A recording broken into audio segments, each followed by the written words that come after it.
안녕하세요 여러분, 반갑습니다. 누구나 이해하시기 쉽게 기업에 대한 정보를 전달드리고 있는 대기업 김하진 멘토입니다. 오늘 같이 살펴볼 종목은요, 바로 모아 데이터라는 종목이에요. 가장 최근까지 정말 답답한 주가 흐름을 보여주고 있다가 오늘 갑작스러운 급등이 나왔습니다. 그래서 많은 분들께서 좀 많이 궁금해하실 것 같아요. 이 이유에 대해서. 뭐 어떠한 개별적인 확고한 호재가 있어서 이렇게 상승이 나오고 있는 건 아니고요. 우선 첫 번째 이유가 될 수 있는 이유 중 하나가 뭐냐면, 이 마이크로소프트와 오픈 AI가 슈퍼컴퓨터 데이터 센터를 구축을 하겠다라는 좀 대대적인 이런 이슈가 있었습니다. 주말간에. 그리고 디지털 헬스케어 쪽 관련된 이슈도 뭐 좀 있었는데, 그거는 이만큼 급등이 나올 만한 재료는 아닌 것 같아요. 그래서 아무리 봐도 요 이슈가 오늘의 상승 트리거로 작용을 한 것 같다라는 게 사실 좀 가장 근거가 있고 좀 지배적인 그런 시선입니다. 왜 그러냐면, 모아데이터가 어떤 기업인지 아마 여러분들 다들 알고 계실 거라는 생각이 들어요. 혹시 좀 잘 모르고 계신 분들 계시면 제가 지난번에 촬영을 했던 모아데이터 관련된 기업 분석 영상을 참고를 해주시면 좋을 것 같고요. 오늘 영상에서 좀 주로 말씀 나눌 건 이러한 이슈와 더불어서 앞으로의 이 모아데이터 관련된 이 산업군에 관련된 전망들, 그리고 이러한 내용을 토대로 해서 향후 주가 흐름의 시나리오, 오늘 영상에서 이렇게만 말씀을 좀 나눠볼 겁니다. 정말 간단히만 좀 말씀드리면, 우선 이 모아 데이터는 여러분, 인공지능 즉 AI를 이용해서 ICT 기반의 이상 탐지, 그리고 예측용 장비를 개발하고 또 제조를 하고 판매를 하는 그러한 사업을 주로 하고 있는 기업이에요.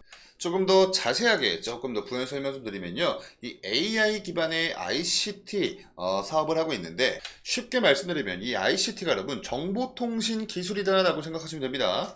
이 ICT의 약자 자체가 Information Communication Technology거든요. 그래서 원래는 우리가 흔히 IT 기업, 뭐 IT 산업 이렇게 하죠. 여기에 인포메이션 테크놀로지의 약자인데, 여기에 이 C가 딱 추가가 된 거예요. 커뮤니케이션. 그래서 정보통신 기술의 약자입니다. 그래서 이 AI를 기반으로 해서 이 정보통신 기술을 영위를 하고 있는 기업이다.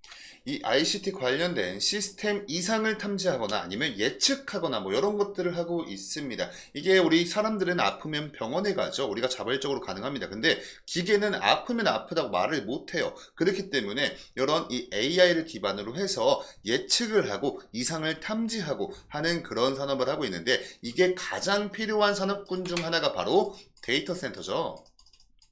데이터 센터요.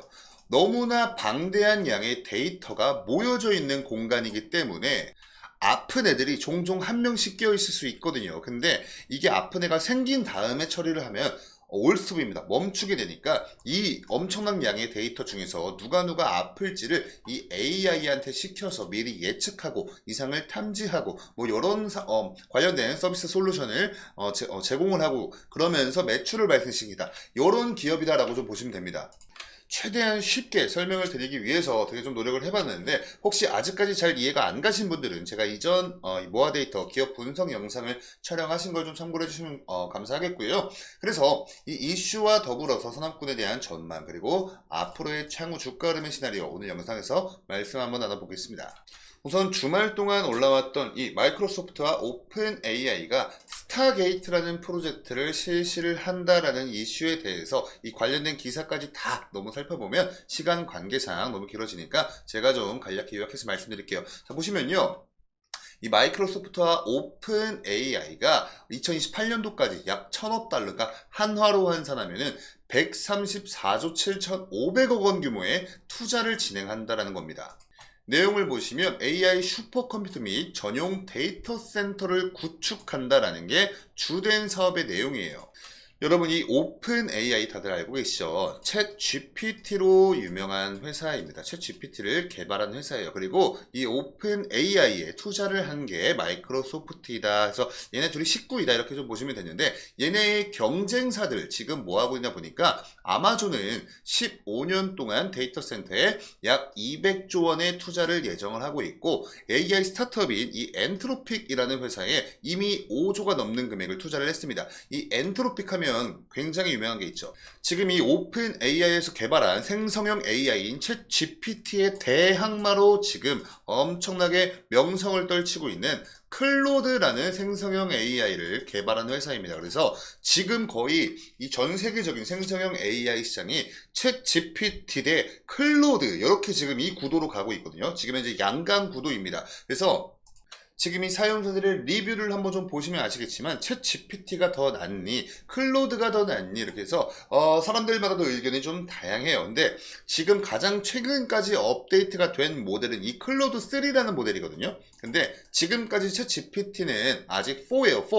그래서 챗 GPT-4와 클로드 3 이렇게 놓고 비교했을 땐 클로드 3가 조금 더 우세하다라는 좀 그런 견해가 더 많습니다. 근데 이 챗 GPT도 오픈 AI도 챗 GPT-4가 아니라 이제 5를 출시를 할 계획에 있어요. 그래서 계속해서 엎치락 뒤치락 하고 있습니다. 자, 근데 이게 왜 중요하냐면 이렇게 조금 더 나은 성능의 생성형 AI 개발을 위해선 이 데이터 센터가 필수적이라는 거예요. 그래서 이 아마존은 이미 이 엔트로픽에 5조가 넘는 금액을 투자를 했었고요. 구글도 가만히 있진 않겠죠. 구글도 이 엔트로픽에 약 2조 7천억 원 정도를 투자를 했고 영국에 1조 3,500억 원을 투자해서 데이터 센터를 설립을 할 예정이다라고 하고 있습니다.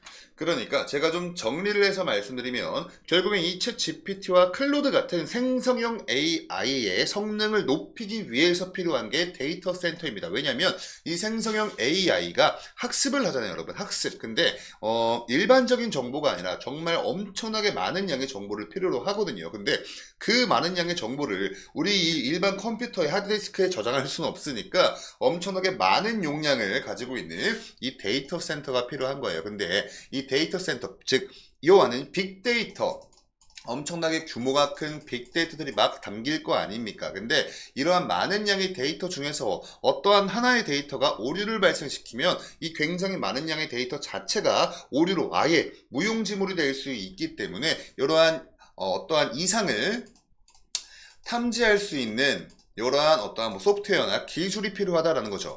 그리고 한 번 어떠한 이상이 발생했을 때 이제 두 번 다시 이러한 이상이 발생하지 않기 위해서 이거를 학습하거나 예측할 수 있는 솔루션도 굉장히 중요해졌어요. 근데 우리 모아 데이터가 이러한 사업을 하고 있기 때문에 오늘 시장에서 좀 주목을 받지 않았나라고 지금 생각을 하고 있습니다. 왜냐면 모아 데이터 관련된 개별적인 이슈나 호재가 있진 않았어요. 자, 그래서 지금 현재 이 글로벌적인 데이터 센터 시장의 앞으로의 전망에 대해서 한번 좀 보시면요. 사실 여러한 수치는 여러분 좀 보실 건 없고 우리가 봐야 할 건 이겁니다. 요거 보시면은 연평균 성장률, 그러니까 즉 매년 10.72%씩 글로벌 데이터 센터 시장이 커 나갈 것이다 라는 전망이고요. 이걸 이 막대 그래프로 확인해 보시면 2023년도와 2030년도 놓고 비교했을 때 거의 2배에 가까운 규모로서 이 시장의 캐파가 커질 것이다 라고 좀 전망을 하고 있습니다. 그리고 요거는 다른 조사 기관에서 조사를 한 건데 이러한 수치는 의미 없습니다, 여러분. 그냥 이 막대 그래프의 사이즈만 보시면 돼요. 방향성만 보시면 됩니다. 자, CAGR이라 그래서 연평균 성장률의 약자입니다. 여기서 이 자료조사기관에선 약 매년 11.8%씩 우상향해 나갈 것이다 라고 전망을 하고 있어요. 23년도, 28년도 약 5년이라는 기간 동안 매년 11.8%씩 상승을 할 것이다 이렇게 전망을 하고 있습니다. 자, 그리고 요거 지금 보시는 건요, 사우스 코리아 데이터 센터에서 우리나라 대한민국의 데이터 센터 시장 규모를 지금 전망을 하고 있는 거예요. 2024년도 지금 현재죠. 현재에서 29년도 그러니까 5년 뒤에 약 전망치를 보시면요, 1.11 그리고 2.0에서 약 2배 정도의 사이즈로 커 나갈 것이다. 이거를 연평균 성장으로 환산을 해보면 CAGR 12.73% 이렇게 좀 전망을 하고 있습니다.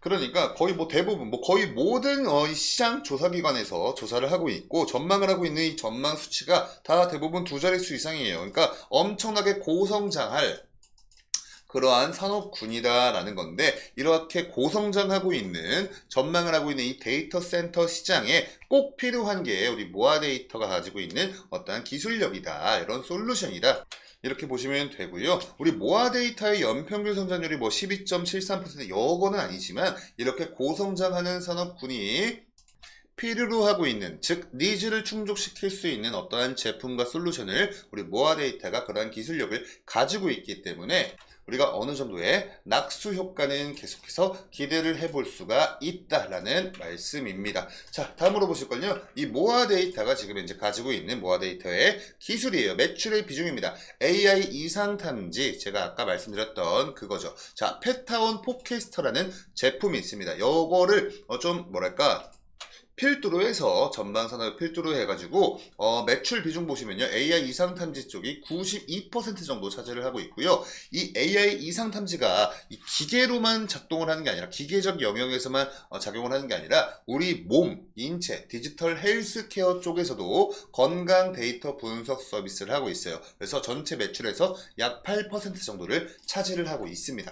그래서 이 대표 제품인 페타온 포캐스터에 대해서 좀 간단히만 설명드리면요, 인공지능 IT 운영 자동화 시스템으로서 인공지능 기반의 ICT, 아까 제가 설명드렸죠. 정보통신기술, 이상탐지 및 예측 솔루션이다. 그래서 당사 제품은 빅데이터 기술 및 인공지능을 이용해서 ICT 시스템 이상을 탐지하고 예측하고 원인을 분석한다. 그래서 요걸 이용하는 고객들은요, ICT 시스템 장애를 예방하는 동시에 ICT 시스템을 효율적으로 관리할 수 있도록 도와주는 제품이다. 이렇게 좀 보시면 됩니다. 자, 그럼 여기까지 내용에 대해서 좀 살펴봤다면 이제 좀 차트로 넘어와서 주가 한번 좀 같이 보시면요, 지금까지 엄청나게 답답하게 이 박스권을 만들면서 별로 좀 좋지 못한 흐름을 보여주고 있었습니다. 근데 여태 한번 이 박스권 바깥으로 얼굴을 빼꼼 내민 적이 있었는데, 이때 무슨 이슈가 있었냐면, 이때 요거였습니다. 보시면요, 한국 공장 설립에 전액 지원한다. 누가? 사우디가. 보시면 뭐 사우디의 K중기산단에서 수소전지, 바이오, 체외진단 등등에서 첨단 제조업 클러스터 조성을 한다. 뭐 이런 이슈였었는데, 아까 우리 보셔서 아시겠지만 우리 이 모아데이터는 디지털 헬스케어 부문에서도 약 8%가량 매출이 발생하고 있습니다. 자, 근데 과거의 이 모아데이터가 사우디와 정확히는 사우디의 리파드 인베스트먼트라는 곳이 있어요. 근데 이곳과 이 디지털 헬스케어 서비스 관련해서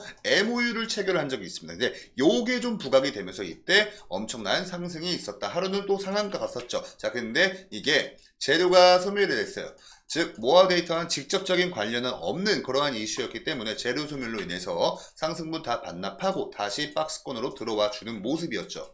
그리고 지금까지 뭐 별다른 호재나 악재, 즉 아예 이슈 자체가 없이 이렇게 계속해서 횡보만 하고 있다가 오늘 간만에 지금 현재 거래량 보시면 아시겠지만 1529만 주가량, 그 전까지는 거의 말라있던 거래량이었는데 오늘 좀 많은 거래량이 들어와 주면서 지금 11선 또 21선 61선까지도 다 회복을 해준 모습입니다. 근데 지금 이렇게 딱 보시면 아시겠지만 이 박스권 상단 부분에서 저항에 밀려서 약 2,600원 근처거든요. 이게 박스권 상단부예요. 여기가 지금 현재 아직까지도 저항으로 작용을 하고 있습니다. 그도 그럴 게 여기 이때 당시 가장 많은 매물들이 여기 지금 현재 악성 재고들이 많이 아직까지는 소화가 되지 못하고 좀 남아있는 그런 상태이기 때문에 차트를 좀 거시적으로 놓고 보셔도 아시겠지만 굉장히 윗꼬리가 삐죽삐죽하게 달리고 있어요. 이걸 보고 우리가 마치 피뢰침 같다 해서 피뢰침 차트이다 라고 말을 하고 있거든요. 그 이유가 요 위에 이렇게 많은 매물대들이 위에 지금 뭉쳐 있기 때문에 하방으로의 압력이 좀 크게 작용을 하고 있기 때문이다 라고 좀 보시면 되고, 다시 한번 좀 보시면요, 그래서 지금 제가 이 영상을 촬영하고 있는 지금 이 시점 기준으로 해서 약 15%가량 플러스 상승을 해주면서 2,570원 근처에서 거래가 되고 있거든요. 근데 이 2,600원 근처에서 계속해서 저항에는 좀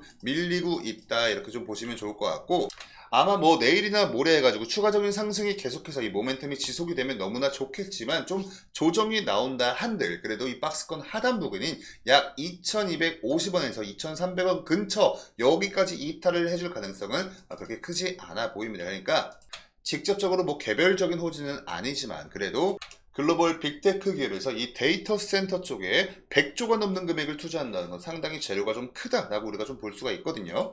그래서 너무나 고무적인 건 그전까지는 11선, 21선, 61선 아래에서 하회를 하고 있었는데 오늘 장에서 11선, 21선, 61선 또 심지어 이 회색깔 선인 121선까지도 한 방에 회복을 해준 모습입니다. 그렇기 때문에 다시 한번 이평선 위로 올라와 주었기 때문에 아마 좀 조정이 나오더라도 어느 정도 조정, 또 바닥 따지기를 이뤄주고 어느 순간부터는 이 박스권 돌파를 해주지 않을까. 사실 꺾이면서 조정이 나올 가능성보단 추가적인 상승 모멘텀이 이어나가줄 가능성이 높다, 이렇게 말씀을 드릴 수 있을 것 같습니다. 그래서 좀 정리를 해서 말씀드리면 단기적인 관점에서 약 2250원과 2300원 근처에선 그래도 지지를 받아줄 확률이 높고요. 지금 현재 좀 작용을 하고 있는 저항 구간은 약 2600원 근처이다, 이렇게 좀 보시면 좋을 것 같고요. 뭐 이런 기술적 분석 같은 경우에 사람마다 다 다르고 저도 절대로 여러분 정답은 될 수가 없습니다. 그냥 편하게 저런 견해도 있을 수 있구나 정도로만 이해를 해주시면 너무나 감사할 것 같고, 추가적인 이슈나 정보들 나오면 또 그때그때 제가 이렇게 취합해서 여러분께 브리핑을 드리도록 하겠습니다. 오늘 영상의 내용이 우리 여러분께 조금이나마 도움되셨으면 영상의 좋아요 버튼으로 많은 응원 부탁드리고요. 저희 데이업 채널 기존 구독자님들은 당연히 아시겠지만 저희는 우리 여러분께 문자를 보내달라, 그러니까 영업 핸드폰으로 문자 보내달라, 이런 애들 엄청 많죠. 지금 유튜브에 주식 유튜버랍시고 자기 개인 번호다라고 말하면서 우리 여러분께 문자 요구하는 사람은 엄청 많습니다. 여러분 이거 문자 보내시면 엄청 귀찮은 영업전화 엄청 막 걸려오거든요. 그래서 이런 거 하시면 안 되고요. 또 리딩방도 하시면 안 됩니다. 참여하시지 말고, 또 금전 요구하시는데 어떠한 곳이라도 가입하지 않으시길 꼭 권고를 드리면서, 저희 데이업처럼 정말 이렇게 100% 팩트 기반된 정보로만 소통을 하는 우리 채널, 저희 데이업 같은 채널의 구독 버튼 많이들 좀 눌러주시면서 다양한 정보, 또 다양한 종목에 대한 다양한 정보들 받아가시면서 투자하시면 조금 더 좋은 성과가 있지 않을까, 이런 생각하고 있습니다. 그러니까 구독 버튼도 많이 한 번씩 부탁드리도록 하겠습니다. 자, 그럼 저는 다음 영상으로 인사드릴게요. 지금까지 시청해주셔서 감사합니다.